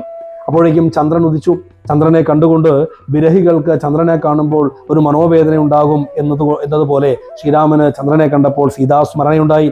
ശ്രീരാമൻ, അല്ലയോ ജാനകി, നിന്നെ ഞാനിനി എന്നാണ് കാണുക എന്നിങ്ങനെ വിലപിക്കാൻ തുടങ്ങി. അടുത്തുണ്ടായിരുന്ന സുഗ്രീവാദികൾ ശ്രീരാമനെ ആശ്വസിപ്പിക്കുന്നു. മനുഷ്യ ജന്മത്തിൽ സങ്കടം ആർക്കില്ലാത്തു എന്ന് മുമ്പ് പറഞ്ഞതുപോലെ ഇവിടെ ശ്രീരാമൻ മാനുഷിക തലത്തിൽ നിന്നുകൊണ്ട് ദുഃഖിക്കുകയാണ്. അപ്പോൾ പിന്നീട് നമ്മുടെ ശ്രദ്ധേയ രാമായണം കൊണ്ടുപോകുന്നത് നേരെ രാവണന്റെ സന്നിധിയിലേക്കാണ്. ദശരഥ പുത്രന്മാര് അവിടെ സമുദ്രതീരത്ത് എത്തിയ കഥ അറിഞ്ഞിട്ട്, വടക്കേക്കര വന്ന് വാരിധി പോലെ പരന്ന കഥ അറിഞ്ഞിട്ട് രാവണൻ ചില തീരുമാനങ്ങളൊക്കെ എടുക്കുകയാണ്. ആതിഥേയ സുരേന്ദ്രാദികൾക്കും അരുതാതുര കർമ്മങ്ങൾ മാരുതി ചെയ്തതും ചിന്തിച്ച് നാണിച്ചു രാവണൻ മന്ത്രികളോട് കേൾപ്പിച്ചാൻ അവസ്ഥകൾ. ഇവിടെ രാവണൻ ഹനുമാൻ സ്വാമി വന്ന് ഈ ലങ്കയിൽ ചെയ്തു കൂട്ടിയ കാര്യങ്ങളൊക്കെ ചിന്തിച്ചിട്ട് തനിക്ക് മാനഹാനി സംഭവിച്ചു പോയല്ലോ, കേവലം ഒരു കുരങ്ങനിൽ നിന്ന് ഇത്തരത്തിൽ ഒരു ഭീതിതമായിട്ടുള്ള അവസ്ഥ ഉണ്ടായത്, ലങ്കാ നഗരത്തിന്റെ നല്ലൊരു ഭാഗവും വെണ്ണീരായി പോയത് കേവലം ഒരു വാനനെ കൊണ്ടാണല്ലോ എന്ന് ചിന്തിച്ച് അതിൽ നിന്നുണ്ടായ നാണക്കേട് കൊണ്ട്, ലജ്ജ കൊണ്ട്, ഹനുമാന്റെ വീരപ്രവൃത്തികളെ കുറിച്ച് വിചാരിച്ചുകൊണ്ട് ലജ്ജിതനായിട്ട് രാവണൻ തന്റെ മന്ത്രിമാരെ ആസ്ഥാന മണ്ഡപത്തിലേക്ക് വിളിച്ചു വരുത്തിയിട്ട് അവരോട് പറയുന്നു, ഹേ മന്ത്രിമാരെ, ഒരു കുരങ്ങൻ ഇവിടെ കാട്ടിക്കൂട്ടിയ വികൃതികൾ നിങ്ങൾ അറിഞ്ഞിട്ടില്ലേ? എൻ്റെ സൈന്യത്തെയും ഇളയ മകനെയും കൊന്ന് ലങ്കയും ദഹിപ്പിച്ചിട്ട് ഇവിടെ നിന്നും നിർബാധം ആ കുരങ്ങൻ കടന്നുപോയിരിക്കുന്നു. അവൻ എൻ്റെ മകനായ അക്ഷകുമാരനെ വധിച്ചു, ലങ്കയെ ചുട്ടുപൊട്ടിച്ചു, എന്നിട്ട് സമുദ്രം ലംഘനം ചെയ്ത് ഇവിടെ നിന്നും തിരിച്ചു പോയിട്ടുണ്ട്. കപികുല സേനയും രാമനും അബ്ദി തൻ ഉത്തരതീരെ മരുവുന്നോർ കർത്തവ്യം എന്തു നമ്മാലിനി എന്നതും ചിത്തേ നിരൂപിച്ച് കൽപ്പിക്ക നിങ്ങളും. എന്നിട്ട് ആ വാനരൻ ഇപ്പോൾ സമുദ്രതീരത്ത് ശ്രീരാമനെയും ലക്ഷ്മണനെയും ഒക്കെ കൂട്ടിയിട്ട് വലിയൊരു സമുദ്രം പോലെയുള്ള സൈന്യത്തെയും സജ്ജമാക്കിയിട്ട് അവിടെ നിൽക്കുന്നുണ്ട്. നിങ്ങളൊക്കെ എൻ്റെ മുമ്പിലിരിക്കുന്ന നിങ്ങളൊക്കെ സമർത്ഥന്മാരാണ് എന്ന് എനിക്കറിയാം. അതുകൊണ്ട് എന്താണ് നമ്മൾ ഇനി ചെയ്യേണ്ടത് എന്ന് എല്ലാവരും കൂടി ആലോചിച്ച് തീരുമാനിക്കേണ്ടിയിരിക്കുന്നു. അതുകൊണ്ട് നിങ്ങൾ ഓരോരുത്തരും എന്താണ് ചെയ്യേണ്ടത് എന്നുള്ള അഭിപ്രായങ്ങൾ പറയണം എന്ന് പറയുന്നു. ഇത് കേട്ടിട്ട് മന്ത്രി വിശാരദന്മാർ പറയുകയാണ്, വന്നീലൊരാപത്ത് ഇനിയും മമഹിതം നന്നായി വിചാരിച്ചൊല്ലുവിൻ വൈകാതെ എന്ന് പറയുമ്പോൾ എന്നോട് കണ്ണുകളാകുന്നതും നിങ്ങൾ. മന്ത്രിമാരോട് രാവണൻ പറയുകയാണ്, എൻ്റെ കണ്ണുകൾ നിങ്ങളാണ്, അതുകൊണ്ട് നിങ്ങൾ എന്നോട് എന്ത് ചെയ്യണമെന്ന് പറഞ്ഞാലും ഉത്തമം, മധ്യമം, പിന്നേത് അധമവും, ഈ വിധം ത്രിവിധമായുള്ള വിചാരവും, ഉത്തമം, മധ്യമം, അധമം എന്നിങ്ങനെ 3 വിധത്തിലാണ് കാര്യങ്ങളെ നാം ആലോചിക്കേണ്ടത് എന്ന് രാവണൻ ഇവിടെ പറയുന്നു. അത് ഓരോന്നായിട്ട് പറയുന്നു. ഉത്തമം എന്നാൽ സാധ്യമായിട്ടുള്ളത്, അസാധ്യമായിട്ടുള്ളത്, സാധിക്കാത്തത് എന്നിങ്ങനെ ഒരു വിഷയത്തെ 3ആയിട്ട് കാണുക. ഒരു വിഷയമുണ്ടാകുമ്പോൾ അതിനെ സാധിക്കുമോ അഥവാ അസാധ്യമായിട്ടുള്ളതാണോ ഒരിക്കലും സാധിക്കാത്തതാണോ എന്നിങ്ങനെ 3 തരത്തിൽ ചിന്തിച്ചിട്ട് എന്നീ 3 തരത്തിലുള്ള അഭിപ്രായങ്ങളും കേട്ടിട്ട് ഓരോരുത്തരും അവരവരുടെ അഭിപ്രായം പറഞ്ഞതിന് ശേഷം അതിൽ നിന്നും യോജിച്ച ഒരു തീരുമാനം എടുക്കുകയാണ് എങ്കിൽ അത് ഉത്തമമായിട്ടുള്ള കാര്യവിചാരമാണ്. വാദപ്രതിവാദം നടത്തി കുറവുകൾ പരിഹരിച്ച് യുക്തമായിട്ടുള്ള ഒരു തീരുമാനത്തിൽ എത്തുകയാണ് എങ്കിൽ അത് മധ്യമമായിട്ടുള്ള കാര്യവിചാരമാണ്. ഇനി 3-മത്തേതാവട്ടെ, അഭിപ്രായ വ്യത്യാസം കൊണ്ട് തമ്മിൽ തർക്കിച്ചും കലഹിച്ചും യാതൊരു തീരുമാനവും എടുക്കാതെ കാലം കളയുന്നത് അധമമായിട്ടുള്ള ഒരു കാര്യവിചാരമാണ്. ഇതിലേതാണ് വേണ്ടത് എന്ന് നിങ്ങൾ തന്നെ ചിന്തിച്ചു പറയുക എന്ന് ഇവിടെ രാവണൻ തൻ്റെ മന്ത്രിമാരോട് പറയുന്നു. അപ്രകാരം രാവണൻ പറയുന്നത് കേട്ടിട്ട്, രാവണന്റെ ആജ്ഞ കേട്ടിട്ട് മന്ത്രിമാർ രാവണന്റെ സ്വഭാവം നല്ലതുപോലെ അറിയാവുന്നത് കൊണ്ട് അവർ പറയുകയാണ്, ഈ നിസ്സാര കാര്യത്തിന് അല്ലയോ അങ്ങ് ഇങ്ങനെ ഒരു കാര്യവിചാരം നടത്തണമെന്ന് പോലുമില്ല. അതും അത്ഭുതമായിരിക്കുന്നു. കാരണം ത്രൈലോക്യ വിജയിയായിട്ടുള്ള അങ്ങേക്ക് വെറും ഒരു മനുഷ്യനായ രാമനിൽ നിന്നും ഒരു വാനരനായിട്ടുള്ള ഒരു ഹനുമാനിൽ നിന്നും ഇത്രയും ഭയമുണ്ടാകാനുള്ള കാരണം എന്താണ്? ഇന്ദ്രനെ പിടിച്ചു കെട്ടി അങ്ങയുടെ കാൽക്കൽ കൊണ്ടുവച്ചത് അങ്ങയുടെ പുത്രനായിട്ടുള്ള മേഘനാഥനല്ലേ? അങ്ങാവട്ടെ വൈശ്രവണനെ ജയിച്ച് വൈശ്രവണന്റെ പുഷ്പകം കൊണ്ടുവന്നിട്ടുള്ള ആളല്ലേ? അങ്ങേക്ക് കീഴടങ്ങാത്ത ശത്രുക്കൾ ഈ ലോകത്ത് ആരുണ്ട്? മയൻ പോലും ഭയപ്പെട്ട് കന്യകാദാനം അങ്ങേക്ക് നിർവഹിച്ചിട്ടില്ലേ? അസുരന്മാർ അങ്ങേക്ക് കപ്പം തരുന്നില്ലേ? മനുഷ്യരുടെ കാര്യം പിന്നെ പറയേണ്ടതുണ്ടോ? കൈലാസ പർവ്വതത്തെ എടുത്ത് അമ്മാനമാടിയത് കൊണ്ടല്ലേ സാക്ഷാൽ പരമശിവൻ അങ്ങേക്ക് ചന്ദ്രഹാസം എന്ന ദിവ്യായുധം പോലും നൽകിയിട്ടുള്ളത്. അങ്ങനെയുള്ള അങ്ങേക്ക് ഇപ്രകാരം ദുഃഖിക്കുവാനും ഇപ്രകാരം കാര്യവിചാരം നടത്തണമെന്നും ചിന്തിക്കുവാൻ തന്നെ തോന്നിയത് ഞങ്ങൾക്ക് തന്നെ നാണം തോന്നുന്നു. മാത്രവുമല്ല, ഹനുമാൻ ഇവിടെ വന്ന് ചെയ്ത കാര്യങ്ങളൊക്കെ നമുക്ക് നാണം കെട്ട കാര്യം തന്നെയാണ്. പക്ഷേ നമ്മൾ അല്പം ഉപേക്ഷ വിചാരിച്ചത് കൊണ്ടല്ലേ അവൻ രക്ഷപ്പെട്ടത്. അതുകൊണ്ട് ആ സമയത്ത് ഞങ്ങൾ ആരെങ്കിലും ഇത് അറിഞ്ഞിരുന്നുവെങ്കിൽ തീർച്ചയായിട്ടും അവൻ ജീവനോടുകൂടി ഇവിടെ നിന്ന് പോകാൻ ഞങ്ങൾ സമ്മതിക്കുകയില്ലായിരുന്നു. ഇപ്രകാരം പറഞ്ഞ് അവർ മന്ത്രിമാർ ഓരോരുത്തരും പ്രതിജ്ഞയെടുക്കുകയാണ്. ഞങ്ങളിൽ ഒരാളെ അങ്ങ് ഇവിടെ നിന്നും കൽപ്പിച്ചയക്കുകയാണ് എങ്കിൽ മനുഷ്യരോ വാനരന്മാരോ ഒരെണ്ണം പോലും ഈ ലോകത്ത് അവശേഷിക്കാത്ത രീതിയിൽ ഞങ്ങൾ കുലം മുടിച്ച് വരുന്നതാണ്.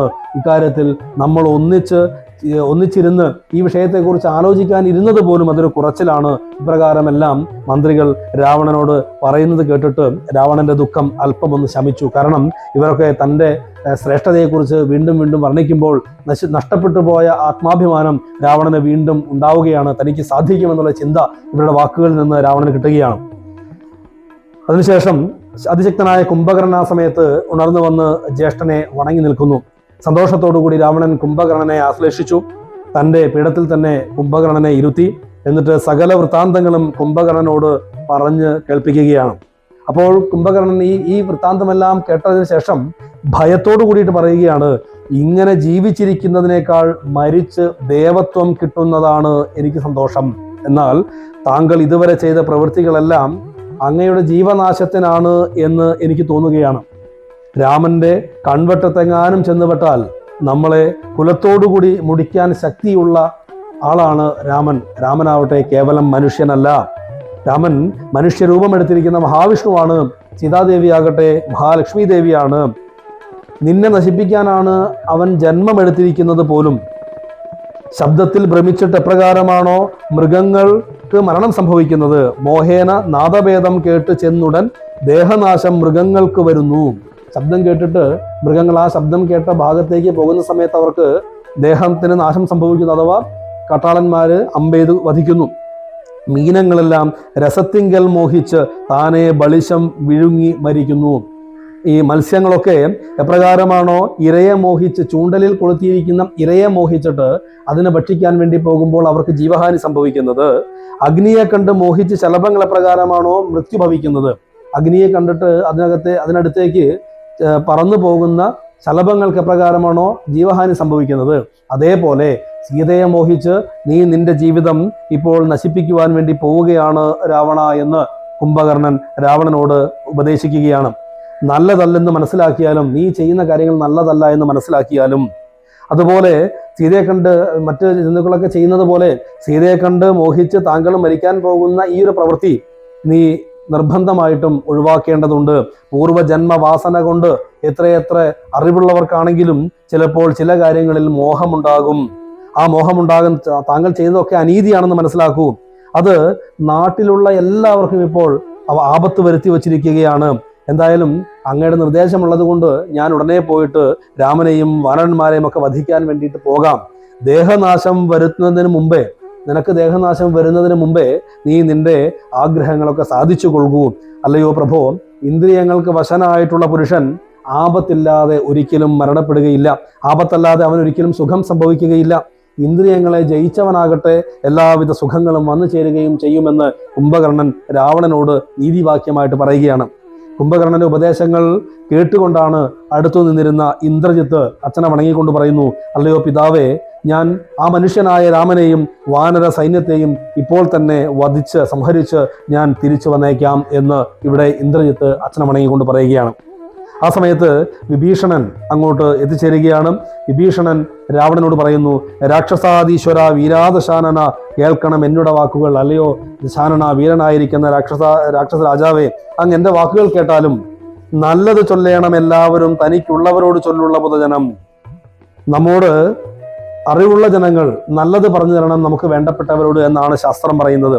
കല്യാണം എന്ത് കുലത്തിനെന്നുള്ളതും എല്ലാവരും ഒരുമിച്ച് ചിന്തിക്കണം. നമ്മുടെ കുലത്തിന് എന്താണ് നല്ലത് എന്ന് എല്ലാവരും ഒരുമിച്ച് ചിന്തിക്കേണ്ടതായിട്ടുണ്ട്. ആപത്തറിഞ്ഞിരിക്കുന്ന വിഭീഷണൻ എന്താണ് ആപത്ത് എന്ന് മനസ്സിലാക്കിയ വിഭീഷണൻ ജ്യേഷ്ഠനെ ഉപദേശിക്കാൻ വേണ്ടിയാണ് തീരുമാനിച്ചിരിക്കുന്നത്. അദ്ദേഹം പറയുന്നു, അല്ലയോ ലങ്കേശ്വര, അവിടെ നിന്ന് ഞാൻ പറയുന്നത് ദയവായിട്ട് കേൾക്കണം. സ്വജനങ്ങൾക്ക് നന്മ പറഞ്ഞു കൊടുക്കേണ്ടത് അറിവുള്ളവരുടെ കർത്തവ്യമാണ്, ധർമ്മമാണ്. അതുകൊണ്ട് എനിക്കുള്ള അറിവ് അങ്ങയുടെ നാശം ഉണ്ടാവാതിരിക്കാൻ വേണ്ടിയാണ് ഞാൻ പറയുകയാണ് എന്ന് പറഞ്ഞുകൊണ്ട് പറയുന്നു, ശ്രീരാമനോട് കരുതായിക, ശ്രീരാമനോട് യാതൊരു തരത്തിലും യുദ്ധത്തിന് പോകരുത്. ശ്രീരാമനായതു മാനുഷനല്ല കേൾ, ആരെന്നറിവാനും അല്ലൊരുവനും, ദേവേന്ദ്രനുമല്ല വന്യുമല്ല. ശ്രീരാമൻ മനുഷ്യനല്ല. ശ്രീരാമൻ ആരാണ് എന്നറിയാൻ പോലും സാധ്യമല്ല. ശ്രീരാമൻ മനുഷ്യനല്ല എന്നറിയാം, പക്ഷെ ആരാണെന്ന് കൃത്യമായിട്ട് പറയാൻ സാധ്യമല്ല. അദ്ദേഹം പറയുന്നു, ഇന്ദ്രാദി ദിക്പാലകന്മാരോ ആദിത്യ രുദ്രാദികളായിട്ടുള്ള ദേവന്മാരോ അല്ല ശ്രീരാമൻ. പ്രപഞ്ചകർത്താവായിട്ടുള്ള ബ്രഹ്മ ശങ്കരാദികളല്ല. ധർമ്മത്തിന് നാശം സംഭവിച്ച അവസരങ്ങളിലെല്ലാം മത്സ്യമായും കൂർമ്മമായും പന്നിയായും നരസിംഹമായും ഒക്കെ വന്നിരിക്കുന്ന സാക്ഷാൽ മഹാവിഷ്ണുവാണ് അദ്ദേഹം. അതാണ് ഇവിടെ പറയുന്നത്. സാക്ഷാൽ മഹാവിഷ്ണു നാരായണൻ പരൻ, മോക്ഷതൻ, സൃഷ്ടിസ്ഥിതിലയകാരണൻ, മുന്നം ഹിരണ്യാക്ഷനെ കൊല ചെയ്തവൻ, പന്നിയായി മന്നിടം പാലിച്ചു കൊള്ളുവാൻ പന്നിയായിട്ട് അവതരിച്ചു. പിന്നെ നരസിംഹരൂപം ധരിച്ചു. അതിനു മുമ്പ് സാക്ഷാൽ മഹാവിഷ്ണു നാരായണൻ മോക്ഷതൻ സൃഷ്ടിസ്ഥിതില മത്സ്യമായിട്ട് അവതരിച്ച കാര്യം പറയുന്നു. മത്സ്യം, കൂർമ്മം, വരാഹം തുടങ്ങി വിവിധ രൂപങ്ങൾ. പിന്നെ നരസിംഹരൂപം ധരിച്ചിട്ട് കൊന്നു ഹിരണ്യകശിപുവാം വീരനെ, ലോകൈക നായകൻ വാമനമൂർത്തിയായി ലോകത്രയം ബലിയോട് വാങ്ങിയിടിനാൻ, കൊന്നാൻ 21 രാമനായി മന്നവന്മാരെ അസുരാംശമാകയാൽ അന്നന്ന് അസുരരെയൊക്കെ ഒടുക്കുവാൻ മണ്ണിൽ അവതരിച്ചിടും ജഗന്മേൻ. മത്സ്യം, കൂർമ്മം, വരാഹം, നരസിംഹം, വാമനൻ, പരശുരാമൻ എന്നീ അവതാരങ്ങളൊക്കെ എടുത്തിരിക്കുന്ന സാക്ഷാൽ മഹാവിഷ്ണുവാണ് ഇപ്പോൾ ഇവിടെ വന്നിരിക്കുന്ന ശ്രീരാമൻ. ഓരോരോ കാലഘട്ടങ്ങളിൽ അന്നന്ന് അസുരരെയൊക്കെ ഒടുക്കുവാൻ, ഓരോരോ കാലഘട്ടത്തിൽ അസുരന്മാരെയൊക്കെ ഒടുക്കുവാൻ വേണ്ടിയിട്ട് ഈ ഭൂമിയിൽ അവതരിച്ചിരിക്കുന്ന ജഗന്മയനായിരിക്കുന്ന സാക്ഷാൽ നാരായണനാണ് ശ്രീരാമൻ എന്ന് നീ മനസ്സിലാക്കിയാലും, ആ ശ്രീരാമനാണ് ഇന്ന് ദശരഥപുത്രനായിട്ട് നിന്നെ ഒടുക്കുവാനായിട്ട് അവതരിച്ചതാണ് എന്ന് മനസ്സിലാക്കൂ. സത്യസങ്കല്പനാം ഈശ്വരൻ തന്മതം മിഥ്യയെ വന്നുകൂടാ. സത്യസങ്കല്പനായിരിക്കുന്ന ആ ശ്രീരാമന്റെ സങ്കല്പം ഒരിക്കലും മിഥ്യയാവുകയില്ല. നിന്നെ നിഗ്രഹിക്കാൻ രാമാവതാരം എടുത്തിരിക്കുകയാണ്. ഈശ്വരന്റെ സങ്കല്പം ഒരിക്കലും മിഥ്യയാവുകയില്ല എന്ന് പറയുന്നു. എന്നിട്ട് പറയുന്നു, മൈഥിലി ദേവിയെ കൊണ്ടക്കൊടുത്ത് തൽ പാദാംബുജത്തിൽ നമസ്കരിച്ചിടുക. നീ സീതാദേവിയെ ശ്രീരാമന് കൊണ്ടു കൊടുത്തിട്ട് ആ പാദാംബുജങ്ങൾ നമസ്കരിക്കുക. കൈ തൊഴുതാ സുരക്ഷിക്കെന്ന് ചൊല്ലിയാൽ, കൈ തൊഴുതിട്ട് എന്നെ രക്ഷിക്കൂ എന്ന് പറഞ്ഞാൽ തൻ പദം നൽകിയിടുമേവനും. ആ പദം ശ്രീരാമന്റെ പദം നൽകി ശ്രീരാമൻ അനുഗ്രഹിക്കും. നമ്മുടെ തമ്പുരാനോളം കൃപയില്ല മറ്റാർക്കും. നമ്മുടെ ശ്രീരാമനോളം, നമ്മുടെ തമ്പുരാനോളം കൃപയുള്ളവരാരും തന്നെ ഈ ലോകത്തില്ല എന്ന് നീ മനസ്സിലാക്കിയാലോ എന്ന് പറഞ്ഞുകൊണ്ട് വിവിധങ്ങളായിട്ട് ഉപദേശങ്ങൾ രാവണന് വിഭീഷണൻ നൽകുകയാണ്. തൃക്കാലടി വെച്ച് കല്ലാമഹലിലേക്ക്, അതായത് അവതാരം മുതൽ, ശ്രീരാമ അവതാരം മുതൽ ഇതുവരെ സംഭവിച്ച കാര്യങ്ങൾ, അതിൽ വിശേഷിച്ച് താടകാവധം മുതൽ ബാലിവധം വരെയുള്ള അധർമ്മത്തിനെതിരെ ധർമ്മ സംസ്ഥാപനത്തിന് വേണ്ടിയിട്ട് രാമൻ ചെയ്ത കാര്യങ്ങളൊക്കെ ഇവിടെ വിഭീഷണൻ രാവണനോട് പറയുകയാണ്. അതിനുശേഷം പറയുന്നു, നന്നല്ല സജ്ജനത്തോട് വൈരം വൃഥ. സജ്ജനങ്ങളോട് വൈരമുണ്ടാകരുത്. തന്നെങ്കിൽ തന്നെ കൊടുക്ക മടിയാതെ നഷ്ടമതികളായിടും അമാത്യന്മാർ ഇഷ്ടം പറഞ്ഞു കൊല്ലിക്കുമതോർക്ക നീ. ഇഷ്ടം പറയുന്ന ബന്ധുക്കളൊക്കെ കഷ്ടകാലം വരുന്ന സമയത്ത് സഹായത്തിന് എത്തുകയില്ല. എത്രയും പെട്ടെന്ന് സീതയെ രാമന് നൽകുക. ബലവാനോട് ദുർബലൻ പിണങ്ങിയാൽ സർവ്വതും നശിക്കും. ഇഷ്ടം പറയുന്ന ബന്ധുക്കൾ ആരുമേ കഷ്ടകാലത്തിങ്കൽ ഇല്ലെന്നു നിർണയം. സ്നേഹത്തോടുകൂടി അരികിൽ ഉണ്ടാകുന്ന ബന്ധുക്കളൊക്കെ നമുക്കൊരു കഷ്ടകാലം ഉണ്ടാകുന്ന സമയത്ത് കൂടെ ഉണ്ടാവുകയില്ല എന്നല്ലയോ രാവണ നീ മനസ്സിലാക്കിയാലും, തന്നുടെ ദുർനയം കൊണ്ട് വരുന്നതിന് ഇന്നു നാം ആളല്ല, പോകെന്ന് വേർപെട്ട് ചെന്ന് സേവിക്കും പ്രബലനെ ബന്ധുക്കൾ അന്നേരമോർത്താൽ ഫലമില്ല മന്നവ. അതായത് ഇഷ്ടം പറയുന്ന ബന്ധുക്കളൊക്കെ നമുക്കൊരു കഷ്ടകാലം വരുന്ന സമയത്ത് കൂടെ ഉണ്ടാവുകയില്ല, സഹായത്തിന് ഉണ്ടാവുകയില്ല.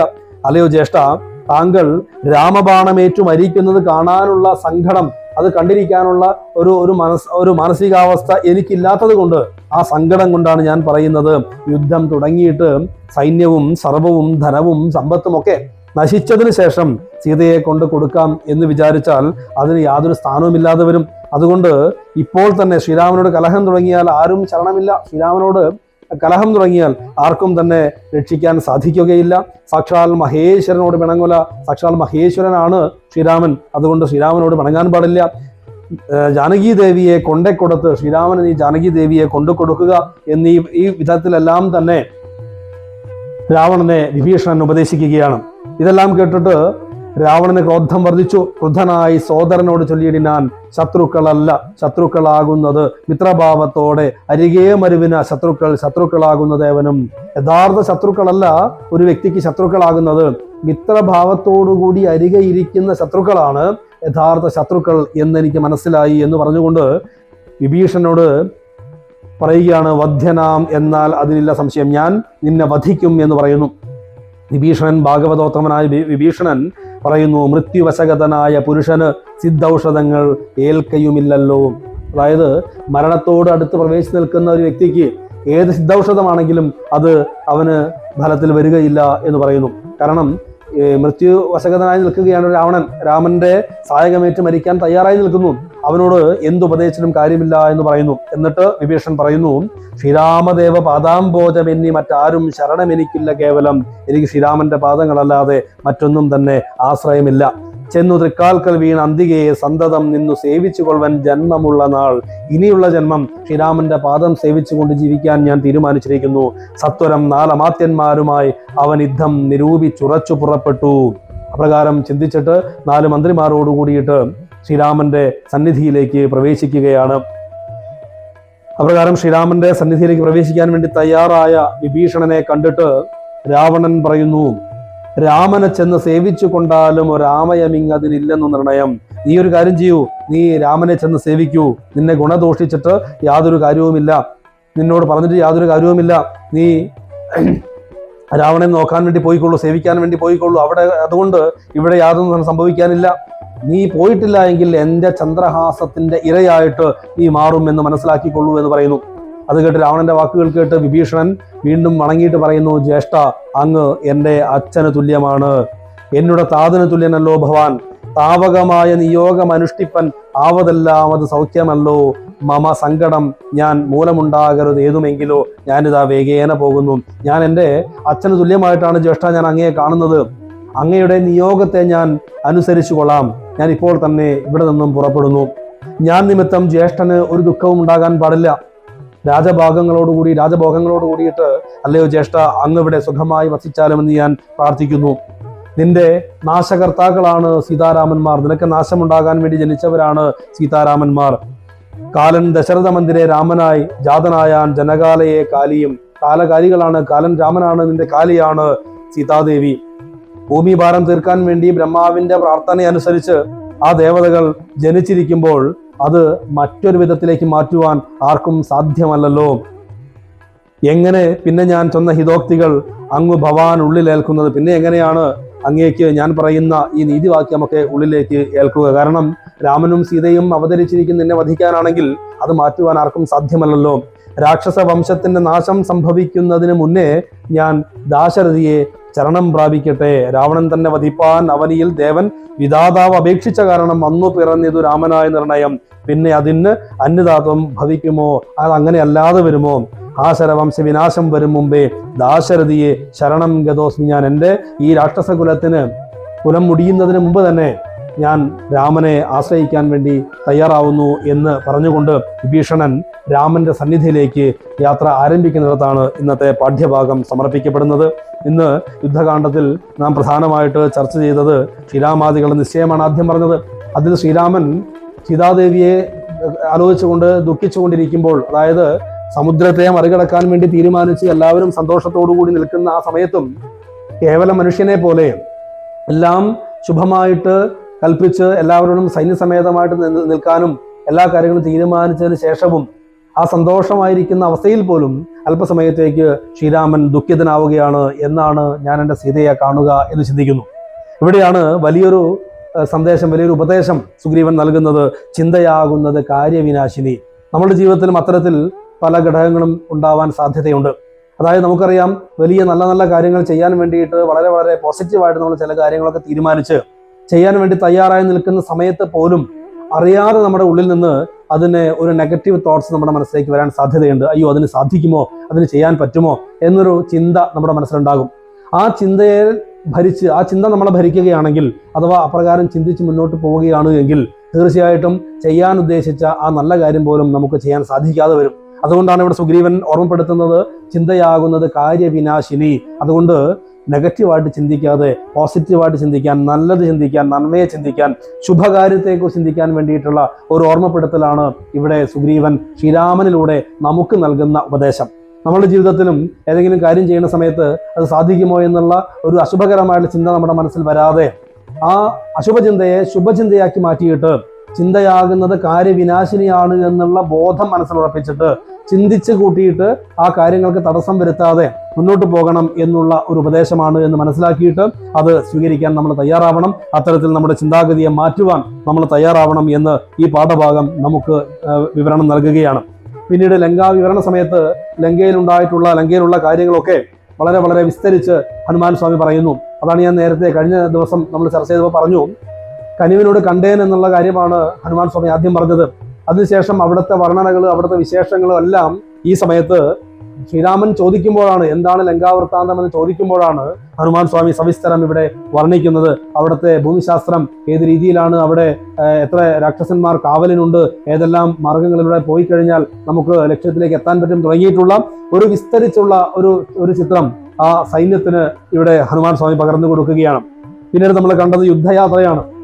ആ യുദ്ധയാത്ര വളരെ വളരെ സന്തോഷത്തോടു കൂടിയിട്ട് സീതാദേവിയെ കണ്ടുപിടിക്കുന്നതിന് വേണ്ടിയിട്ട്, രാവണനെ വധിക്കുന്നതിന് വേണ്ടിയിട്ട് ശ്രീരാമന്റെ സൈന്യത്തിന്റെ ഭാഗമായിട്ട് ആ വാനര സൈന്യം യുദ്ധയാത്ര നടത്തുമ്പോൾ ഉണ്ടാകുന്ന ആനന്ദം നമുക്ക് പറഞ്ഞറിയിക്കാൻ സാധ്യമല്ല.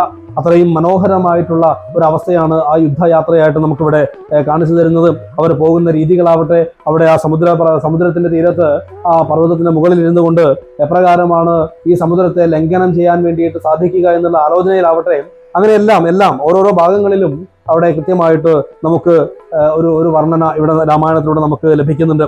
അപ്രകാരം കാര്യാലോചന ചെയ്യുന്ന സമയത്ത് രാവണാദികൾ ആ സമയത്ത് ലങ്കയിലിരുന്ന് കാര്യം ആലോചിക്കുമ്പോൾ എങ്ങനെയാണ് ഇത് ചെയ്യേണ്ടത് എന്നൊരു കൂടിയാലോചന രാവണൻ അവിടെ നടത്തുകയാണ്. തൻ്റെ മന്ത്രിമാരെ എല്ലാവരെയും വിളിച്ചുകൊണ്ട് ഈ പ്രശ്നത്തിന് എങ്ങനെയാണ് ഒരു പരിഹാരം സ്വീകരിക്കേണ്ടത് എന്നുള്ള ആലോചന നടത്തുകയാണ്. രാവണൻ അവിടെ വളരെ ഉത്തമമായിട്ടൊരു മാതൃകയാണ് കാണിക്കുന്നത്. കാരണം ഏകാധിപതിയെ പോലെ പെരുമാറാതെ, ഒരു തീരുമാനമെടുക്കാതെ, അതിന് കാരണം ഏകാധിപതിയായ രാവണൻ അവിടെ ഒരു ഒറ്റ തീരുമാനം എടുക്കാത്തതിന് കാരണം കേവലം ഒരു കുരങ്ങൻ വന്ന് ഇത്രയും പ്രശ്നങ്ങൾ ഇവിടെ ഉണ്ടാക്കിയെങ്കിൽ അതുപോലെയുള്ള ലക്ഷക്കണക്കിന് കുരങ്ങന്മാർ സമുദ്രതീരത്ത് എത്തിച്ചേർന്നിട്ടുണ്ട് ശ്രീരാമ ലക്ഷ്മണന്മാരോടുകൂടി എന്നറിഞ്ഞിട്ട് അതിനെ എങ്ങനെ നേരിടണം എന്നുള്ള ഒരു ഭയവും, ഒരു കുരങ്ങൻ ഇവിടെ വന്ന് ചെയ്തതിൻ്റെ ആ ദുരിതം കൊണ്ടുണ്ടായിട്ടുള്ള നാണക്കേടും എല്ലാം സഹിക്കാൻ സാധിക്കാത്തത് കൊണ്ടാണ് തൻ്റെ മന്ത്രിമാരെ എല്ലാം വിളിച്ചു കൂട്ടിയിട്ട് എന്ത് ചെയ്യണമെന്ന് ചോദിക്കുന്നത്. അവിടെ മന്ത്രിമാരുടെ അഭിപ്രായം കേൾക്കുന്ന മനോഭാവം പൂർണ്ണമായിട്ട് രാവണൻ ഇല്ല എന്ന് മന്ത്രിമാർക്ക് അറിയാവുന്നത് കൊണ്ടാണ് അവർ അതിനാദ്യമേ തന്നെ രാവണന്റെ മനോഭാവം അറിയുന്ന അവർ പറയുന്നു, അങ്ങ് ശൂരനാണല്ലോ, അങ്ങ് ഇങ്ങനെയൊക്കെ ചിന്തിക്കേണ്ട കാര്യമുണ്ടോ, ഇങ്ങനെ കൂടിയിരുന്ന് ആലോചിക്കേണ്ട കാര്യമുണ്ടോ എന്നൊക്കെ രാവണനെ സ്തുതിച്ച് പറയുന്നത് നിലനിൽപ്പിന് വേണ്ടിയിട്ടാണ്. നിലനിൽപ്പിന് വേണ്ടിയിട്ട് രാവണന്റെ നിന്ന് അപ്രിയമുണ്ടാവാതിരിക്കാൻ, രാവണന്റെ പ്രശംസയും രാവണന്റെ ആ പ്രിയവും എപ്പോഴും തങ്ങളുടെ കൂടെ ഉണ്ടാവണം എന്നുള്ള ആഗ്രഹത്തിന്റെ പുറത്താണ് രാവണനെ കുറ്റപ്പെടുത്താതെ അവിടെ സുഖിപ്പിച്ച് നിർത്തുന്നത് എന്ന് നാം മനസ്സിലാക്കേണ്ടതുണ്ട്. എന്തായാലും അങ്ങനെ ചോദിക്കുന്ന സമയത്ത് രാവണൻ പറയുന്ന ഒരു വലിയൊരു തത്വമുണ്ട്. 3 വിധത്തിൽ കാര്യാലോചന ചെയ്യണം. 1 ഉത്തമം, 2 മധ്യമം, 3 അധമം. ഉത്തമം എന്നത് ഒരു പ്രശ്നമുണ്ടായി കഴിഞ്ഞാൽ അതിന് എങ്ങനെ പരിഹരിക്കാൻ പറ്റും, അത് പരിഹരിക്കാൻ പറ്റുന്നതാണോ, തീരെ പരിഹരിക്കാൻ പറ്റാത്തതാണോ എന്ന് 3 വിധത്തിൽ കാര്യങ്ങളെ ആലോചിക്കണം. എന്നിട്ട് ആ 3 വിധത്തിലുള്ള കാര്യങ്ങളെ കുറിച്ച് വിശദമായിട്ട് പഠിച്ചിട്ട് അതിലേതാണ് വേണ്ടത് എന്ന് കൃത്യമായിട്ടുള്ള തീരുമാനമെടുക്കുന്നത്. ആ കൃത്യമായിട്ടുള്ള തീരുമാനമെടുക്കുന്നതിനെ ഉത്തമ കാര്യാലോചന എന്ന് പറയുന്നു. രണ്ടാമത്തേത് മധ്യമം എന്ന് പറയുന്നത് അതിന്റെ ശരിയും തെറ്റും ഒന്ന് വിചിന്തനം ചെയ്തിട്ട് അതിൽ നിന്ന് ഒരു തീരുമാനമെടുക്കുന്നു. മൂന്നാമത്തേത് എത്രയൊക്കെ സമയം കളഞ്ഞാലും, ദിവസങ്ങളോ മാസങ്ങളോ ഇരുന്ന് ചർച്ച ചെയ്താലും ചർച്ച മാത്രമാവുകയും അതിന് പരിഹാരം ഉണ്ടാവാതിരിക്കുകയും ചെയ്യുന്നത് മൂന്നാമത്തെ അധമമായിട്ടുള്ള ഒരു കാര്യവിചാരമാണ് എന്ന് പറയുന്നു. ഇത്തരത്തിൽ 3 വിചാരങ്ങളുണ്ട്. അതിലേത് വേണം എന്നുള്ളതാണ് ഇവിടെ രാവണൻ ചോദിക്കുന്നത്. ഇത് നമുക്ക് മുമ്പിൽ വെക്കുന്ന ഒരു സന്ദേശം, നമ്മുടെ എല്ലാം വ്യക്തി ജീവിതത്തിലും കുടുംബ ജീവിതത്തിലും സാമൂഹിക ജീവിതത്തിലും എന്തെങ്കിലും ഒരു പ്രശ്നമുണ്ടാകുമ്പോൾ, അത് വ്യക്തി ജീവിതത്തിലാവട്ടെ, കുടുംബ ജീവിതത്തിലാവട്ടെ, സാമൂഹിക ജീവിതത്തിലാവട്ടെ, ഒരു വിഷയം വരുന്ന സമയത്ത് ഈ 3 വിധത്തിൽ ഏത് വിധത്തിലുള്ള കാര്യചിന്തനമാണ് നമ്മൾ നടത്തുന്നത് എന്ന് സ്വയം ഒന്ന് പരിശോധിക്കണം. ഉത്തമമായിട്ടുള്ള കാര്യവിചാരമാണ് യഥാർത്ഥത്തിൽ എടുക്കേണ്ടത്. കാരണം നമ്മളൊരു കാര്യം ചെയ്യുമ്പോൾ അത് ചെയ്താൽ എന്ത് സംഭവിക്കും, അത് എത്ര വേഗത്തിൽ ചെയ്യാൻ സാധിക്കും, അല്ലെങ്കിൽ ചെയ്തില്ലെങ്കിൽ എന്ത് സംഭവിക്കും, ഇങ്ങനെ 3 അവസ്ഥയായിട്ട് ചിന്തിക്കണം. ഒന്ന് അത് എത്രയും പെട്ടെന്ന് ചെയ്യേണ്ടതാണെന്ന് തീരുമാനിക്കുക, അതല്ല പതുക്കെ ചെയ്യേണ്ടതാണെന്ന് തീരുമാനിക്കുക, അല്ലെങ്കിൽ ചെയ്യാൻ പാടില്ലാത്തതാണെന്ന് തീരുമാനിക്കുക. ഇതിലേതാണോ യുക്തമായത് എന്ന് ഒന്ന് വിലയിരുത്തി പഠിച്ച് മനസ്സിലാക്കിയതിന് ശേഷം ആ കാര്യത്തെ ചെയ്യുമ്പോഴാണ് അത് ഉത്തമ കർമ്മമായി തീരുന്നത്. രണ്ടാമത്തത് ചെയ്താൽ എന്ത് ചെയ്തില്ലെങ്കിൽ എന്ത് രണ്ട് മാത്രമായിട്ട് ചിന്തിച്ചിട്ട് അതിൽ നിന്ന് എടുക്കുന്നത് അതാണ് മധ്യമമായിട്ടുള്ളത്. മൂന്നാമത്തത് ഈ ചിന്തകൾ മാത്രമാവുകയും കാര്യം നടക്കാതെ വരികയും ചെയ്യുന്നതാണ് മൂന്നാമത്തെ അധമം. അതാണ് കുറച്ചു മുമ്പേ നമ്മൾ പറഞ്ഞത്, ചിന്തയാകുന്നത് കാര്യവിനാശിനി, കാര്യത്തെ നശിപ്പിക്കുന്നതാണ് ചിന്തകൾ എന്ന് പറയുന്നത്.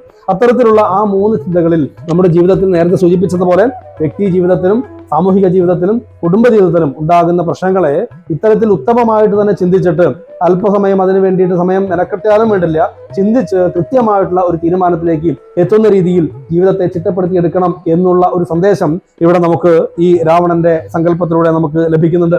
അപ്രകാരം രാവണാദികൾ ഈ ആലോചനയുടെ സമയത്ത് കൂടെയുള്ള മന്ത്രിമാർ രാവണനെ സുഖിപ്പിച്ചുകൊണ്ടാണ് പറയുന്നെങ്കിൽ പോലും ഇവിടെ നാം ഓർക്കേണ്ടുന്ന ഒരു കാര്യമുണ്ട്. ഹനുമാൻ സ്വാമി രാജാവായ സുഗ്രീവനോട് നാം മുമ്പേ ചർച്ച ചെയ്തതാണ്. സുഗ്രീവനോട് പറഞ്ഞു, അങ്ങിങ്ങനെ ഉറങ്ങിയിരുന്നാൽ ശരിയാവുകയില്ല. രാമനോട് നമ്മളൊരു വാക്ക് കൊടുത്തിട്ടുണ്ട്, പ്രത്യുപകാരം മറക്കുന്ന പുരുഷൻ ചത്തതിനൊക്കും, അതുകൊണ്ട് ആ കാര്യത്തിന് വേണ്ടി തയ്യാറാകണം എന്ന് പറഞ്ഞ സമയത്ത് സുഗ്രീവൻ ഹനുമാൻ സ്വാമിയോട് പറയുന്നുണ്ട്, ഇങ്ങനെയുള്ള വൃത്യന്മാർ മന്ത്രിമാരുണ്ടെങ്കിൽ രാജാവിന് യാതൊന്നും പേടിക്കേണ്ടതില്ല എന്നൊരു പദം നമ്മൾ 2 ദിവസം മുമ്പേ ചർച്ച ചെയ്തതാണ്. ഇവിടെ അങ്ങനെയുള്ള മന്ത്രിമാരല്ല ഈ കൂടെയുള്ളത് എന്നതുകൊണ്ടാണ് രാജാവിനെ തിരിച്ചു പറയാൻ ഭയമുള്ളത് കൊണ്ട് ആ രാജാവിന് ആപത്തകപ്പെടാൻ വേണ്ടി പോകുന്നത്. അത് രണ്ടും നമ്മളൊന്ന് മനസ്സിലാക്കേണ്ടതുണ്ട്. നല്ല ഒരു മന്ത്രി കൂടെയുള്ളത് ഉണ്ടെങ്കിൽ രാജാവിന് ഭയപ്പെടേണ്ടതില്ല എന്ന് സുഗ്രീവൻ പറഞ്ഞ് നമ്മൾ കണ്ടു. ഇവിടെ അത്തരത്തിൽ രാജാവിന്റെ തെറ്റുകളെ, രാജാവിന്റെ പ്രശ്നങ്ങളെ, രാജാവിന്റെ പോരായ്മകളെ ചൂണ്ടിക്കാണിക്കുന്ന ഒരു മന്ത്രി രാജാവിന് അഥവാ രാവണന് കൂടെ ഇല്ലാത്തത് കൊണ്ടാണ് രാവണന് അപകടം സംഭവിച്ചത് എന്ന് ഈ ഭാഗത്തിലൂടെയും മുൻപ് സുഗ്രീവൻ തന്ന നിർദ്ദേശത്തിലൂടെയും നമുക്ക് അനുമാനിക്കാൻ കഴിയും. അപ്രകാരം അതിനുശേഷം രാവണൻ തീർച്ചയായിട്ടും അതിന് ഒരു മറുപടി ചിന്തിക്കണം എന്ന് ആലോചിക്കുന്ന സമയത്ത് കുംഭകർണൻ വരുന്നു. കുംഭകർണനും രാവണനെ ഉപദേശിക്കുന്നുണ്ട്. എന്നിരുന്നാലും കുംഭകർണൻ രാമാദികളെ വധിക്കാൻ തയ്യാറാണെന്ന് പറയുന്നു. ഇന്ദ്രജിത്ത് രാമാദികളെ വധിക്കാൻ തയ്യാറാണെന്ന് പറയുന്നു. അങ്ങനെ ഇരിക്കുന്ന സമയത്താണ് വിഭീഷണൻ രാവണന്റെ സന്നിധിയിലേക്ക് വന്നുകൊണ്ട് രാവണനെ ഉപദേശിക്കാൻ തയ്യാറാവുന്നത്. വിഭീഷണൻ പറയുന്നു, നന്നല്ല സജ്ജനത്തോട് വൈരം, നല്ല ജനങ്ങളോട് ഒരിക്കലും വൈരമുണ്ടാവരുത്. ഇഷ്ടം പറയുന്ന ആളുകൾ നമുക്കൊരു കഷ്ടകാലം വരുന്ന സമയത്ത് നമ്മുടെ കൂടെ ഉണ്ടാവുകയില്ല. അതെല്ലാം നമ്മുടെ നിത്യജീവിതത്തിന്റെ ഭാഗമായിട്ട് നാം മനസ്സിലാക്കേണ്ടുന്ന കുറെ തത്വവിചാരം ഇവിടെ വിഭീഷണൻ രാവണന് നൽകുന്നുണ്ട്. സജ്ജനത്തോട് വൈരമുണ്ടാകാൻ പാടില്ല. അതുകൊണ്ട് സീതാദേവിയെ ശ്രീരാമന് കൊണ്ടുകൊടുക്കണം. ശ്രീരാമൻ സജ്ജനമാണ്, നാരായണന്റെ അവതാരമാണ്, മഹാവിഷ്ണുവിന്റെ അവതാരമാണ്. അതുകൊണ്ട് അങ്ങനെയുള്ള മഹാവിഷ്ണുവിനോട് യാതൊരു തരത്തിലും വിരോധമുണ്ടാകാൻ പാടില്ല. ഇഷ്ടം പറയുന്ന ബന്ധുക്കളൊക്കെ കഷ്ടകാലം ഉണ്ടാകുന്ന സമയത്ത് നമ്മുടെ കൂടെ ഉണ്ടാവുകയില്ല. അതുകൊണ്ട് നിന്റെ കൂടെ ഇപ്പോൾ നിന്നെ ഉപദേശിക്കുന്ന ആളുകളൊക്കെ നിന്റെ കഷ്ടകാല സമയത്ത് നിന്റെ കൂടെ ഉണ്ടാവുകയില്ല. അവരൊക്കെ നിന്നെ നശിപ്പിക്കാൻ വേണ്ടി തയ്യാറാവുകയാണ് എന്നൊക്കെ പറയുന്നു. ഇവിടെ നാം മനസ്സിലാക്കേണ്ട കാര്യം, നമുക്ക് പലപ്പോഴും പല ആളുകളും പറയാറുണ്ട്, എൻ്റെ കഷ്ടകാല സമയത്ത് എൻ്റെ കൂടെ ആരും ഉണ്ടായില്ല, എന്നാൽ എനിക്ക് നല്ല കാലം ഉണ്ടായ സമയത്ത് എല്ലാവരും എൻ്റെ കൂടെ ഉണ്ടായിരുന്നു എന്ന്. അത് തീർച്ചയായിട്ടും ഇവിടെ പൂർവ്വകാലം മുതൽ തന്നെയുള്ള ഒരു തത്വമാണ്. നാം അത് മനസ്സിലാക്കി ജീവിക്കണമെന്നുള്ള പാഠഭാഗം ഇവിടെ വിഭീഷണൻ രാവണന് നൽകുന്നതിലൂടെ നമ്മോട് പറയുകയാണ്. കാരണം നമുക്കൊരു ഒരു നല്ല കാലമുണ്ടെങ്കിൽ, നമുക്ക് സമ്പത്ത് കൊണ്ടും മറ്റെല്ലാം കൊണ്ടും നല്ല ഒരു കാലമാണ് എങ്കിൽ നമ്മോട് കൂടെ ഒരുപാട് ആളുകൾ ഉണ്ടാവും. അവർക്ക് അതിൻ്റെ ഗുണാംശത്തെ പറ്റുന്നതിന് വേണ്ടിയാവാം. എന്നാൽ നമുക്കൊരു ദോഷകാലമാണ്, മോശകാലമാണ്, സാമ്പത്തികമായിട്ട് മറ്റേത് തരത്തിലും ആരോഗ്യ പ്രശ്നത്തിൽ ഏത് കാര്യത്തിലാണെങ്കിലും നമ്മുടെ മോശകാലമാണ് എങ്കിൽ നമ്മോട് കൂടെ ഉള്ള ആളുകളുടെ എണ്ണം കുറയും. ഇത് അവരവരുടെ യുക്തിക്കനുസരിച്ച് കൊണ്ട് ചിന്തിച്ച് എപ്രകാരമാണ് നാം ഓരോ സമയത്തും ജീവിക്കേണ്ടത് എന്നുള്ള ബോധ്യമാണ് ഇവിടെ നാം മനസ്സിലാക്കിയെടുക്കേണ്ടത്. നമുക്ക് നല്ല കാലമാണെങ്കിലും മോശം കാലമാണെങ്കിലും നമ്മൾ ഓരോ വ്യക്തികളെയും ചേർത്ത് പിടിക്കുകയും മാറ്റി നിർത്തുകയും ചെയ്യുന്നതിൻ്റെ ആവശ്യകത, എത്രത്തോളം നമ്മൾ അവരോട് അടുത്തു നിൽക്കണം, എത്രത്തോളം ചേർത്ത് പിടിക്കണം എന്നൊക്കെയുള്ള ബോധം നമ്മുടെ ഉള്ളിൽ ഉണ്ടായെങ്കിൽ മാത്രമേ ഒന്നിനോടും പറ്റാതെ, ഒന്നിനോടും ചേരാതെ, എന്നാൽ എല്ലാത്തിനോടും ചേർന്നുകൊണ്ട് അധികമായിട്ടുള്ള ബന്ധമില്ലാതെ, ഓവർ കമ്മിറ്റ്മെന്റ്സ് എന്ന് പറയാം, ആ ഓവർ കമ്മിറ്റ്മെന്റ് ഇല്ലാതെ എല്ലാത്തിനോടും ചേമ്പിലയിലെ വെള്ളം നിൽക്കുന്നത് പോലെ ബന്ധമുണ്ടോ എന്ന് ചോദിച്ചാൽ ബന്ധമുണ്ട്, ഇല്ല എന്ന് ചോദിച്ചാൽ ഇല്ല. ആ രീതിയിൽ ഉണ്ടെങ്കിൽ മാത്രമേ ഈ മനുഷ്യജന്മത്തിൽ ദുഃഖങ്ങളില്ലാതെ ഇരിക്കൂ എന്നുള്ള തത്വവിചാരമാണ് ഇവിടെ വിഭീഷണൻ പകർന്നു നൽകുന്നത്. മുമ്പ് നമ്മൾ കണ്ടു ഈ പാരിൽ ദുഃഖമുണ്ടാകുന്നത് സുഖം മൂലമാണ് എന്ന് ദശരഥൻ പറഞ്ഞൊരു കാര്യം നമ്മൾ കണ്ടു. ദശരഥന്റെ മരണസമയത്ത് രാമനെ വേറിട്ടത് കൊണ്ട് ഏറ്റവും കൂടുതൽ സ്നേഹിച്ച രാമൻ ഇപ്പോൾ കാട്ടിൽ പോകുന്നത് കൊണ്ടാണ്, അത്രയും എനിക്ക് സുഖം രാമനിൽ നിന്ന് കിട്ടിയത് കൊണ്ടാണ് ആ ദുഃഖം എന്നിലുണ്ടായത് എന്നും രാമൻ ഇപ്പോൾ നഷ്ടപ്പെടുമ്പോഴാണ് എനിക്ക് മരണമുണ്ടാകുന്നത് എന്നും ദശരഥൻ പറഞ്ഞ് നമ്മൾ കണ്ടു. പാരിൽ എത്രത്തോളം സുഖം നമുക്ക് നൽകിയോ ആ വിഷയം കൊണ്ട് തന്നെ നമ്മൾ ദുഃഖിക്കേണ്ടി വരുമെന്ന് പറയുന്നു. അത് തന്നെയാണ് ഇവിടെ മറ്റൊരർത്ഥത്തിൽ പറയുന്നത്. ഇഷ്ടമുള്ള സമയത്ത്, നമുക്ക് ഏറ്റവും നല്ല സമയത്ത് ഒരുപാട് ആളുകൾ കൂടെ ഉണ്ടാവും, മോശമാകുന്ന സമയത്ത് ആളുകൾ കൂടെ ഉണ്ടാവില്ല. അതുകൊണ്ട് നല്ല സമയമാണെങ്കിലും മോശം സമയമാണെങ്കിലും ഒരേപോലെ എല്ലാത്തിനെയും കണ്ടുകൊണ്ട് ജീവിക്കാനുള്ള മനോഭാവം നമുക്ക് ഉണ്ടാകണമെന്നുള്ള ഒരു തത്വവിചാരം ഈ പാഠ്യഭാഗത്ത് നിന്ന് നാം മനസ്സിലാക്കേണ്ടതുണ്ട്. അവസാനം വിഭീഷണൻ രാവണനോട് പറയുന്നു, എല്ലാം നശിപ്പിച്ചിട്ട്, അതായത് നിന്റെ രാജ്യവും ധനവും സമ്പത്തും പുത്രനും ഭാര്യയും എല്ലാം നശിച്ചതിന് ശേഷം ഈ സീതാദേവിയെ രാമന് കൊണ്ടു കൊടുക്കാം എന്ന് ചിന്തിച്ചാൽ അതിന് യാതൊരു കാര്യവും ഉണ്ടാവുകയില്ല. നിന്റെ എല്ലാം അപ്പോഴേക്കും നഷ്ടപ്പെട്ടിട്ടുണ്ടാകും. നമ്മളുടെ ജീവിതത്തിലും പലപ്പോഴും അങ്ങനെയാണ്. നമ്മൾ വിചാരിക്കും ഇന്ന് അല്ലെങ്കിൽ നാളെ ശരിയാവാം, ഇന്നങ്ങ് പോട്ടെ, നാളെ ശരിയാവാമെന്ന് കരുതും. പല കാര്യത്തിലും ധർമ്മചിന്ത വിചാരിക്കുമ്പോൾ, ഇപ്പോൾ നാമം ജപിക്കുന്ന കാര്യത്തിലാവട്ടെ, അനുഷ്ഠാനത്തിന്റെ കാര്യത്തിലാവട്ടെ, വിവിധ രീതിയിൽ നമ്മുടെ മനസ്സിന്റെയും ചിന്തയെയും പ്രവൃത്തികളെയും ഒക്കെ മാറ്റുന്ന കാര്യത്തിലാവട്ടെ, പലരും പറയേണ്ട 1-ാം തീയതി മുതൽ ഞാൻ ഇന്ന സ്വഭാവം മാറ്റം വരുത്തും, അല്ലെങ്കിൽ അടുത്ത വർഷം ജനുവരി 1-ാം തീയതി ഞാൻ ഇന്ന വിഷയത്തിൽ മാറ്റം വരുത്തും എന്നൊക്കെ ചിന്തിക്കും. അത് പിന്നെ ആകട്ടെ എന്ന് ചിന്തിക്കും തോറും നമുക്ക് ലഭിച്ചിരിക്കുന്ന ഓരോ നിമിഷവും നഷ്ടപ്പെടുകയാണ് എന്ന് മനസ്സിലാക്കേണ്ടതുണ്ട് എന്ന് ഇവിടെ നമ്മൾ മനസ്സിലാക്കണം. കാരണം ഇവിടെ വിഭീഷണൻ രാവണനോട് പറയുന്നു, ഇതെല്ലാം നഷ്ടപ്പെട്ടതിന് ശേഷം നീ കൊണ്ടു കൊടുക്കണമെന്ന് തീരുമാനിച്ചാൽ, കാരണം എന്തായാലും സീതാദേവിയെ രാമന് കൊടുക്കേണ്ടി വരും, അത് ഒരു ദിവസം നേരത്തെ ആയിക്കൊള്ളണം എന്നുള്ളതാണ് വിഭീഷണൻ പറയുന്നതിന് തത്വം. നമുക്ക് അതിൽ നിന്ന് ഉൾക്കൊള്ളാനുള്ള ഭാഗം എന്തായാലും നാം തീർച്ചയായിട്ടും ആ ഈശ്വര സന്നിധിയിൽ ആശ്രയിക്കുക തന്നെ ചെയ്യേണ്ടി വരും. അത് ഒരു നിമിഷം നേരത്തെ ആവുകയാണ് എങ്കിൽ തീർച്ചയായിട്ടും അതായിരിക്കും നല്ലത് എന്ന് മനസ്സിലാക്കിയിട്ട് പ്രവർത്തിക്കണം എന്നുള്ള ഒരു ചിന്ത ഇവിടെ തീർച്ചയായിട്ടും വിഭീഷണൻ നമുക്ക് നൽകുന്നുണ്ട്. അതുകൊണ്ട് അത്തരത്തിലെല്ലാം ചിന്തിച്ചുകൊണ്ട് വിഭീഷണൻ അവസാനം പറയുകയാണ്, മൃത്യുവശഗതനായ പുരുഷന് സിദ്ധൌഷധങ്ങൾ ഏൽക്കയില്ലേതുമേ. മൃത്യുവെ പ്രവേശിക്കാൻ തുടങ്ങുന്ന ഒരു വ്യക്തിക്ക് സിദ്ധൌഷധങ്ങൾ കൊടുത്തിട്ട് കാര്യമൊന്നുമില്ല. ഇവിടെ മുമ്പൊരിക്കൽ നമ്മൾ ചർച്ച ചെയ്തു, വിനാശകാലേ വിപരീത ബുദ്ധി. നമ്മുടെ സമയം നല്ലതല്ലെങ്കിൽ വിനാശകാലമാണ് എങ്കിൽ ആര് സജ്ജനങ്ങൾ എന്ത് പറഞ്ഞാലും അത് ചിലപ്പോൾ നമുക്ക് നല്ലതായിട്ട് തോന്നുകയില്ല. സജ്ജനഭാഷിതം ദുർജനങ്ങൾക്ക്, അല്ലെങ്കിൽ ദുർജനമായിരിക്കുന്ന സമയത്ത് സജ്ജനഭാഷിതം ശോഭിക്കയില്ല എന്ന് നമ്മൾ കേട്ടു. നമ്മുടെ സമയം മോശമായിരിക്കുന്ന സമയത്ത് സജ്ജനങ്ങൾ എന്ത് പറഞ്ഞാലും അതിന് നമുക്ക് കേൾക്കാൻ പോലും തോന്നുകയില്ല.